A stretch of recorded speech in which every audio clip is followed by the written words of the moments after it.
Hadirin yang dimuliakan Allah Subhanahu wa taala. Jadi rizki yang kita miliki ukurannya berapa, sebanyak apa, makannya apa, nasibnya bagaimana, semua sudah ditentukan oleh Allah. Semua sudah ada bagiannya masing-masing. Semua sudah ada bagiannya masing-masing. Diukur dengan kehendak Allah, diukur dengan ilmu Allah Subhanahu wa taala.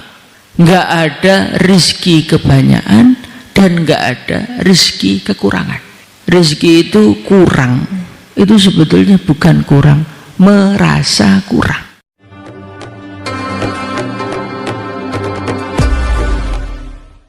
Innal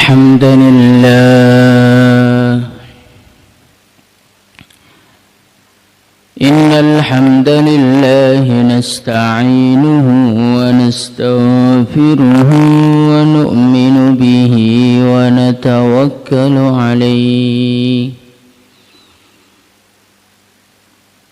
wa na'udzu bihi min syururi anfusina wa min sayyiati a'malina. من يهده الله فلا مضل له ومن يضلل فلا هادي له.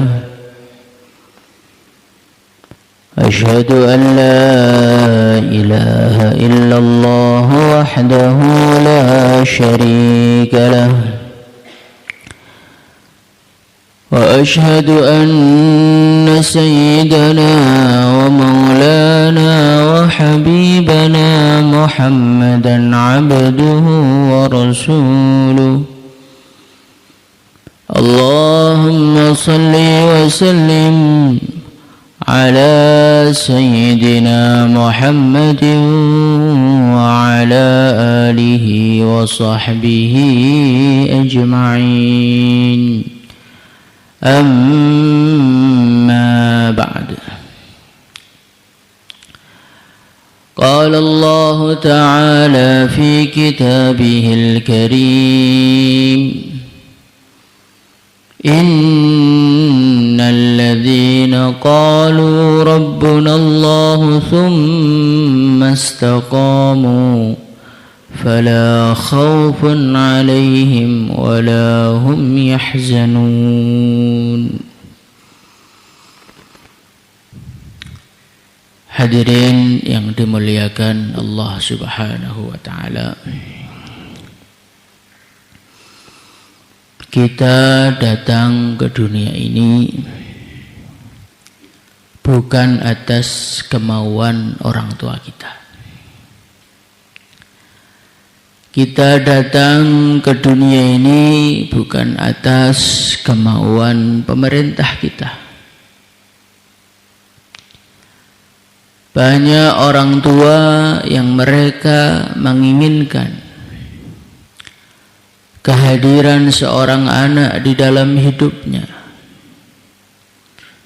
Dia sudah berusaha dengan segala cara, segala pengobatan, segala teori, segala dokter sudah dia datangi. Tapi Allah Subhanahu wa ta'ala belum juga memberikan kepada dia. Ada orang-orang yang dia ingin menunda memiliki momongan, menunda memiliki anak demi mengejar ini, mengejar itu. Tapi tahu-tahu anak sudah lahir dari perutnya. Ini menunjukkan apa? Menunjukkan kehadiran seorang manusia bukan atas kemauan manusia itu. Kita datang ke dunia ini juga bukan atas kemauan pemerintah kita. Segala cara mereka usahakan untuk menekan laju kelahiran umat manusia. Tapi dunia ini semakin hari bukan semakin sedikit manusianya, semakin hari semakin banyak manusianya. Hadirin yang mulia, kita semua datang ke dunia ini atas kehendak yang menciptakan kita. Siapa dia? Allah. Allah Subhanahu wa ta'ala lah yang menciptakan kita. Hadirin yang mulia, Allah Subhanahu wa ta'ala bukan sekedar menciptakan kita, tetapi Allah Subhanahu wa ta'ala menciptakan kita dan mencukupi segala kebutuhan kita. Allahul ladzi khalaqakum thumma razaqakum. Jadi Allah Subhanahu wa ta'ala ini tidak sekedar menciptakan, tapi memberi rizki. Semua makhluk Allah Subhanahu wa ta'ala, makhluk hidup yang ada di muka bumi ini, semuanya diberi rizki oleh Allah. Semuanya diberi jatah oleh Allah sesuai dengan kadar yang dikehendaki oleh Allah. Hadirin yang dimuliakan Allah Subhanahu wa ta'ala, jadi rizki yang kita miliki ukurannya berapa, sebanyak apa, makannya apa, nasibnya bagaimana, semua sudah ditentukan oleh Allah. Semua sudah ada bagiannya masing-masing. Semua sudah ada bagiannya masing-masing. Diukur dengan kehendak Allah, diukur dengan ilmu Allah Subhanahu wa ta'ala. Enggak ada rizki kebanyakan dan enggak ada rizki kekurangan. Rizki itu kurang, itu sebetulnya bukan kurang, merasa kurang. Hadirin yang dimuliakan Allah Subhanahu wa ta'ala, dalam kehidupan kita sering kita merasa kekurangan, sering kita merasa tidak berkecukupan. Hadirin yang mulia, itu bukan kurang, hati kita yang merasa kurang. Adapun ukurannya itulah yang pas. Apakah ada yang tahu keperluan kita, kebutuhan kita melebihi Allah? Ada apa tidak? Gak ada. Kebutuhan kita apa, cocoknya apa, yang tahu hanya Allah. Yang paling tahu Allah. Maka apa yang Allah tentukan untuk kita urusan rezeki, ya itulah yang paling pas. Hadirin yang dimuliakan Allah Subhanahu wa ta'ala, ini ada orang, gambarannya ibaratnya biar mudah. Ada orang datang kepada seorang dokter. Pasien yang pertama, dokternya mengatakan, Pak, Bapak ini obatnya 1 hari 10 pil. Pagi 4 pil, siang 3 pil, sore 3 pil. Pasien yang pertama. Pasien yang kedua dicek oleh dokternya. Maka dokter mengatakan, Pak, untuk Bapak obatnya 1 hari 1 pil 1 kali saja. Itu pasien yang kedua protes apa enggak, Pak? Protes apa tidak? Enggak protes. Dia hanya mengatakan, terima kasih dok, bayar sama dokternya. Hadirin yang mulia, satunya sehari 10, satunya sehari 1. Tapi yang sehari 1 malah syukur. Alhamdulillah, ternyata saya ini enggak terlalu parah sakitnya, cukup obatnya 1. Hadirin yang mulia, enggak ada pasien itu tengkar di depan dokternya. Pak dokter, saya enggak terima, Pak. Kenapa? Teman saya ini loh, obatnya 10 kok saya cuma 1, saya juga harus 10 juga. Enggak ada, Pak. Karena apa? Karena semua pasien mengetahui dokter itu paham, dia yang lebih tahu penyakitnya dibandingkan dirinya. Maka diputuskan obat 10 siap, diputuskan obat 1 siap. Bahkan malah tambah seneng kalau diputuskan bapak nggak perlu minum obat, cukup istirahat saja. Hadirin yang mulia, sekarang yang kasih rezeki kita siapa? Allah sama dokter paham mana? Nah kok kita protes sama Allah? Ya Allah, kenapa tetangga saya mobilnya 10, saya kok nggak dikasih mobil? Kenapa tetangga saya kok cepat laku nikah, saya sudah berpuluh-puluh tahun nggak dapat? Hadirin yang mulia, karena kita nggak paham yang memberi rezeki itu siapa, akhirnya melihat rezeki orang lain kita pengen. Allah Subhanahu wa ta'ala berfirman di dalam Al-Qur'an, wala tatamannau ma faddalallahu bihi ba'dakum ala ba'd lirrijali nasibun mimma katasabu walinnisa'i nasibun mimma katasabu. Allah Subhanahu wa ta'ala berfirman, hai orang-orang iman, jangan kalian berandai-andai pengen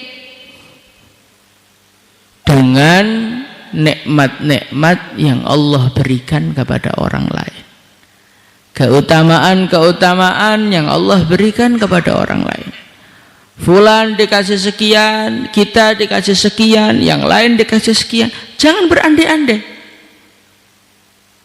Kenapa? Lirrijali nasib. Setiap orang itu sudah ada bagiannya masing-masing.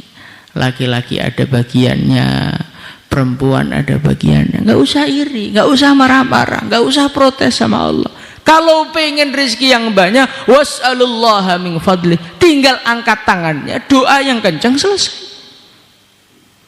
Kita ini kebalik, melihat tetangganya lebih maju, dagangannya lebih laris, hidupnya lebih bahagia, kita gunjing dari belakang.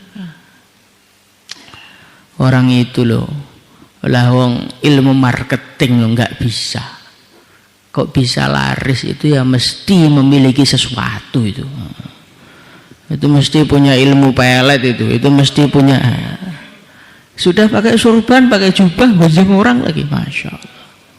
Dan ini yang perlu kita sadarakan, Pak.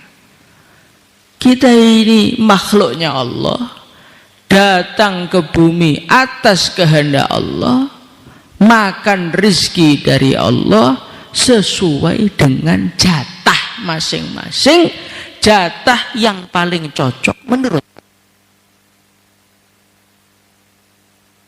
Maka seorang ulama beliau mengatakan, laisa fil imkan abda mimmakan. Jangan pernah membayangkan sesuatu yang tidak terjadi kepada diri kita itu lebih baik dibandingkan yang telah terjadi. Kita membayangkan, coba ya kalau pas bulan sekian itu ada pilihan kerjaan itu saya ambil, ya saya nggak akan susah seperti sekarang. Karena dulu tidak saya ambil maka susah seperti tidak. Perkara itu kalau tidak terjadi berarti nggak baik untuk kita. Yang paling cocok untuk kita ya yang terjadi ini. Kok kita dapat rezeki 10.000, jualan kemarin nggak laku, ada orang nawar barang kita 9.000, kita nggak kasihkan, akhirnya nggak laku. Ya itulah yang paling cocok. Kadang-kadang orang itu dalam hidup merasa rugi.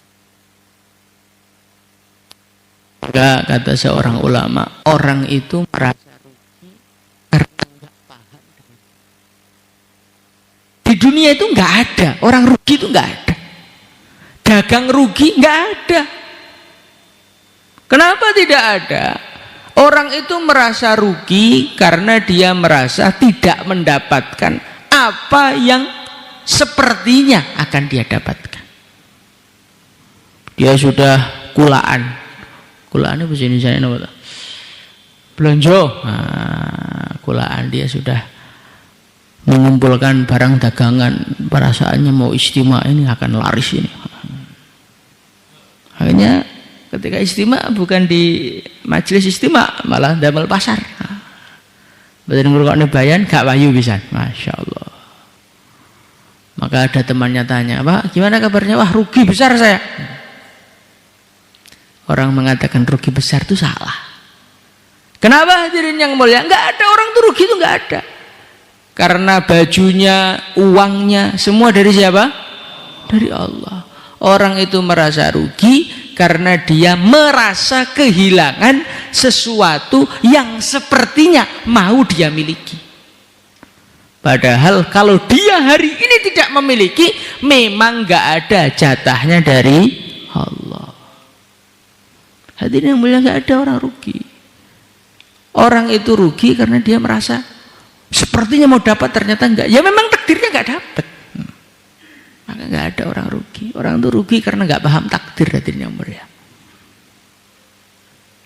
Maka hadirin yang mulia, kita belajar apapun yang diberikan Allah ini kita syukuri. Insyaallah hadirin mulia.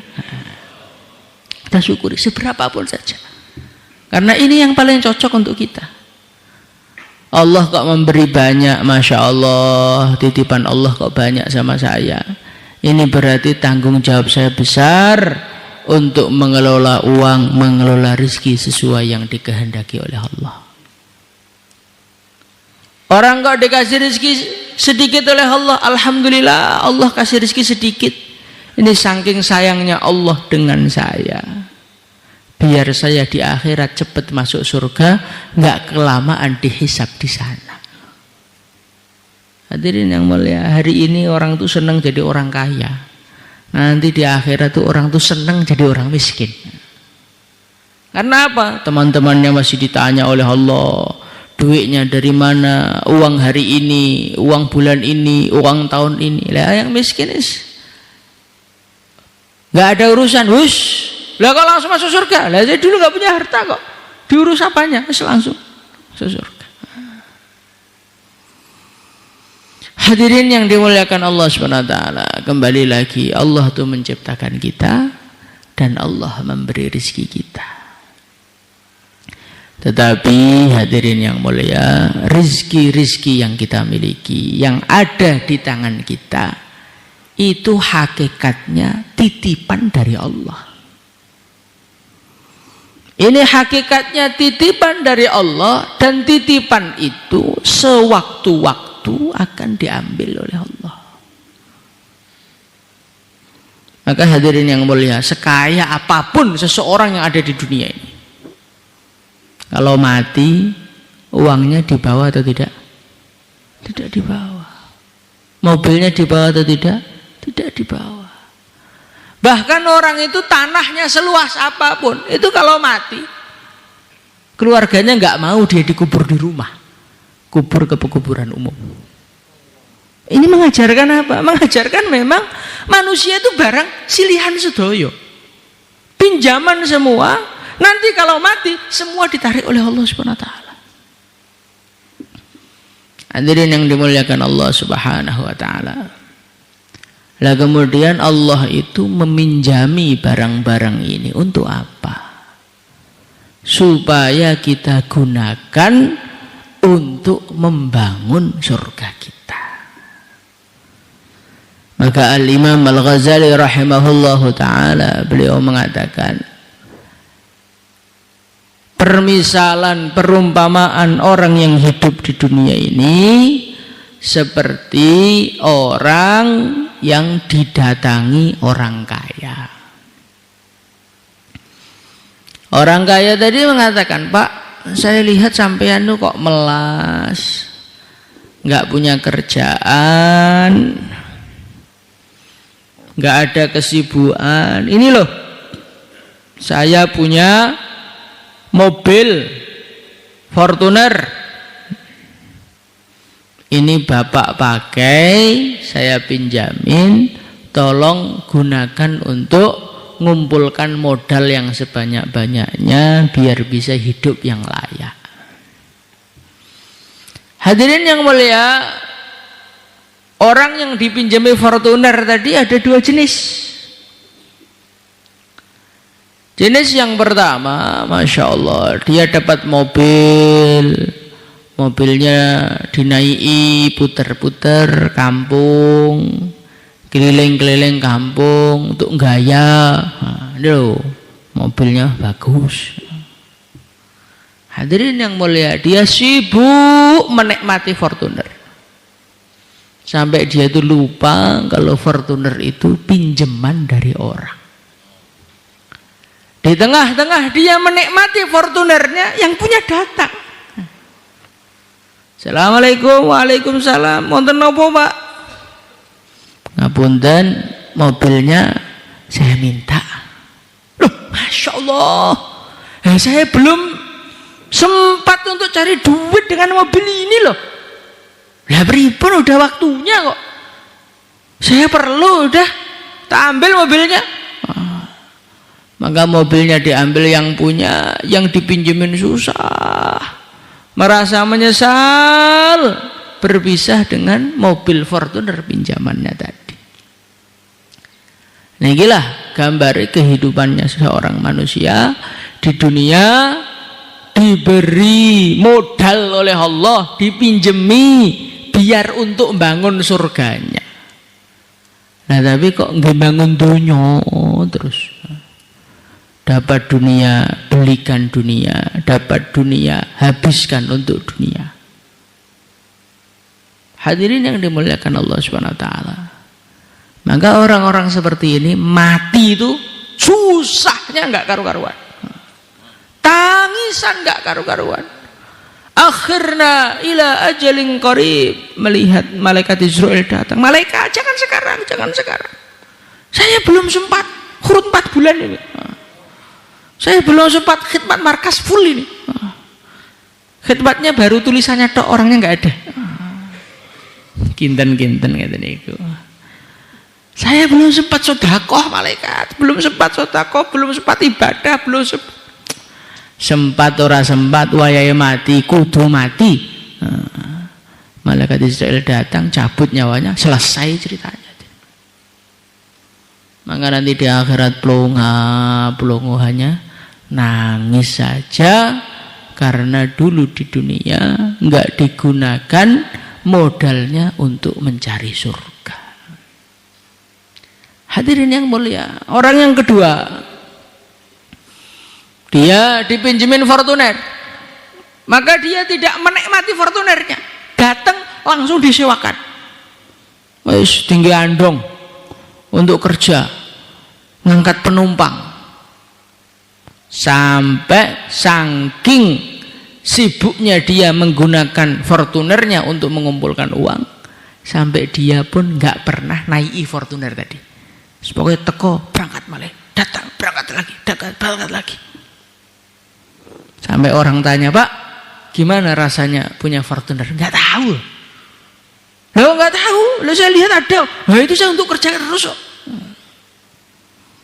Hari berganti hari, uang semakin banyak, bisa bangun rumah, bisa nyekolahkan anaknya, bisa punya modal, bisa beli mobil sendiri gara-gara Fortuner tadi.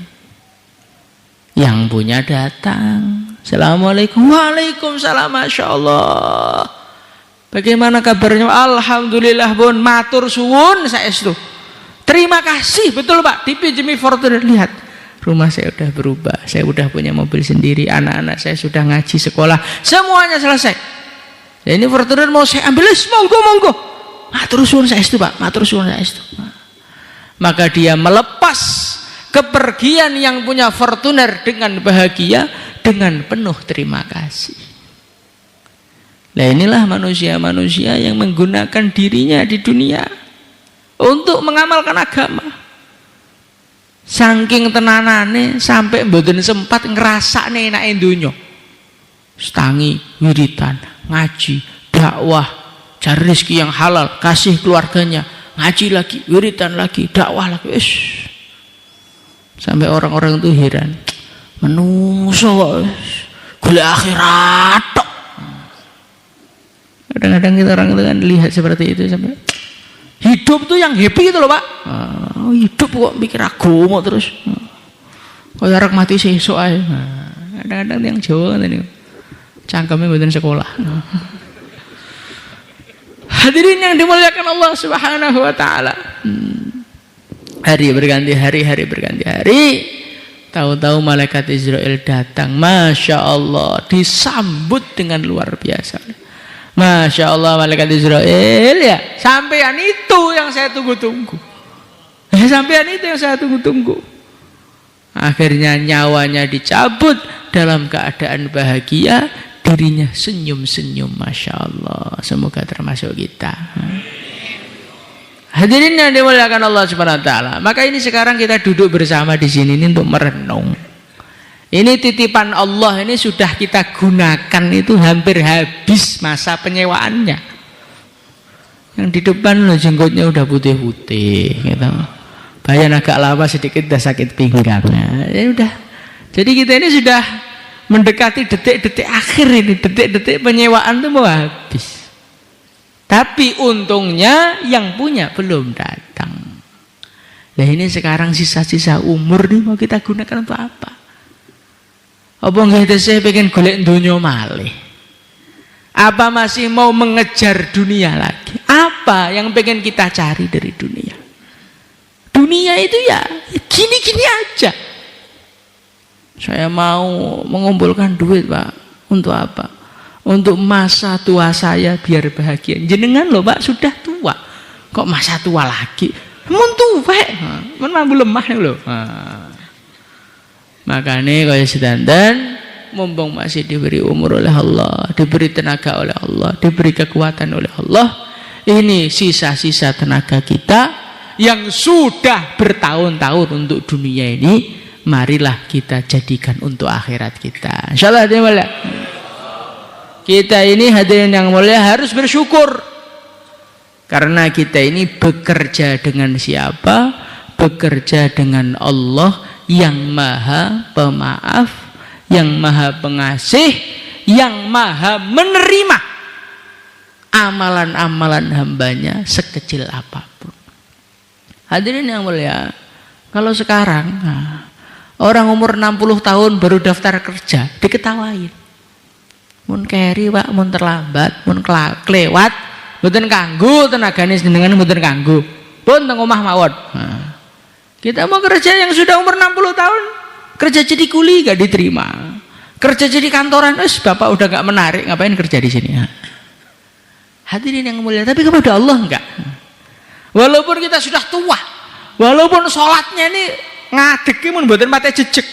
Namun budungan sudah nggak bisa berdiri tegak. Bayan ya dengarkannya ya sudah campur ngantuk-ngantuk.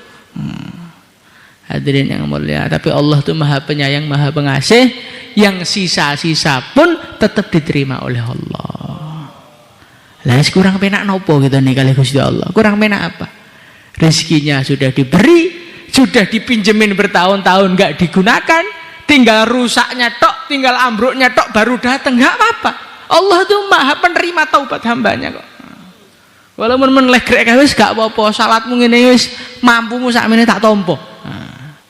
Akhirnya mati-mati disambut kali widodari teng swarga. Maka hadirin yang dimuliakan Allah Subhanahu wa taala, kita harus luangkan waktu kita harus luangkan kesempatan kita untuk membangun akhirat kita. Insyaallah dimulai. Sudah nggak usah ditunda lagi. Kita sudah menunda. Kita ini sudah menunda ini berpuluh-puluh tahun. Engko ae. Pas corona ditaskil. Nanti Pak, insya Allah nanti kalau sudah nggak ada corona, nggak masker, berangkat 4 bulan. Lah coronanya lo sudah mati. Kitanya masih hidup, lah kok dereng berangkatnya berapa nih? Ini jadi penipuan besar-besaran nih. Maka hadirin yang mulia, yang niat 4 bulan 40 hari silahkan daftarkan nama. Monggo. Ya. Monggo. Masya Allah, monggo. Urip namung sepindah mboten dintekne nggih agama nggih napa Pak? Monggo, Masya Allah. Insyaallah. Lah yang duduk ini apa sudah kebanyakan pahala, Pak? Insyaallah semuanya. Assalamualaikum warahmatullahi wabarakatuh.